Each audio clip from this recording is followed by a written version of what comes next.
የታማኝ ነገር አሳዛኝ ነው። ከሱ መማር ያለበት እኛም ጭምር ማለት ነው። ሁሉም ታማኝ የህወሓት አገዛዝ ቪዲዮቹን ዝም ብሎ አንዳንድ ያያቸዋለሁ።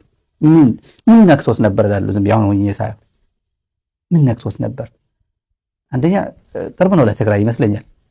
ቅርብ ነው እድሜ ልኩ ዝም ብሎ ብሔራዊ ቲያትር አዲስ አበባ ሆኖ ኢህአዴግ ሰሜን ሸዋ እየተዋጋ ባለበት ሰዓት ይሸልል ነበር አይደል? ስቴዲየም ይሄ መስቀል አደባባይ የሚባለው በተለምዶ መስቀል አደባባይ ይሸልል ነው እያለ ከነዋይ ደበበ ምናምን ህዝቡ አዲስ አበባ ደርሶ ከቆላ ተንተን ተነስቶ ከደደቤ ተነስቶ ሰላሌ እየተዋጋ እዚህ ጨፍር ነበር እንትን እያለ ያነሳሳ ነበር። የደርግ እንትን ሆኖ የሙዚቃ ምናምን ብሔራዊ ቲያትር ምናምን ብቻ የሙዚቃ ብታውቁት መስቴጅ ላይ አለ እና በኋላ ተቃዋሚ ነኝ ብሎ ኢሳት ላይ የሚያወራቸው የህወሓት አገዛዝ የህወሓት ጦር የኢትዮጵያ ጦር ጠቅላላ እንደ አንድ ክልል ወይ አንድ ፓርቲ ጦር አድርጎ የህወሓት አገዛዝ የኢህአዴግ አገዛዝ አይደል? የህወሓት አገዛዝ እኔ እኮ የአማራ ህዝብን ነው ለአማራ ህዝብ ድምፅ እየሆንኩ ነው እኔ የምቃወመው እኮ የአማራ ህዝብ ስለሚበድልብኝ እኮ ነው ምናምን ጠቅላላ አሁን ያለፉት ቪዲዮዎችን ብታዩ ተመሳሳይ እሱ ነው ትግል።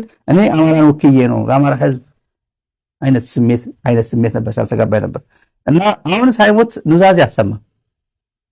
ኑዛዜ ምን እንደሆነ አይታወቅም። ለምንድን ነው አሁን የጠፋው?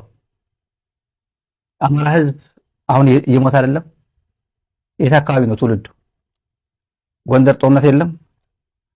የኢትዮጵያ ህዝብ ስቃይ ውስጥ አይደለም? ለኢትዮጵያ ህዝብ ታገላለሁ ካለ ብልጽግና ከኢህአዴግ የተሻለ መንግስት ነው በኢትዮጵያ ምድር ላይ? አሁን ኢህአዴግ የበደለ ከነበረ አሁን ብልጽግና ብለስ እያደረገው ነው፣ እየመረቀው ነው፣ ልማት በልማት እየሰጠው ነው። አማራ ህዝብ ሞት የለም፣ መፈናቀል የለም፣ አስገድዶ መድፈር የለም፣ አርቢትራሪ ኪሊንግ የለም፣ ዝም ብሎ ኤክስትራ ጁዲሻል ኪሊንግስ የለም በየቦታው። ድምፅ አይፈልግም። አሁን እሱ ብቻ አይደለም፣ እሱ ተመሳሳዮች ነው። ስቴት ዲፓርትመንት ሲጮሁ የነበር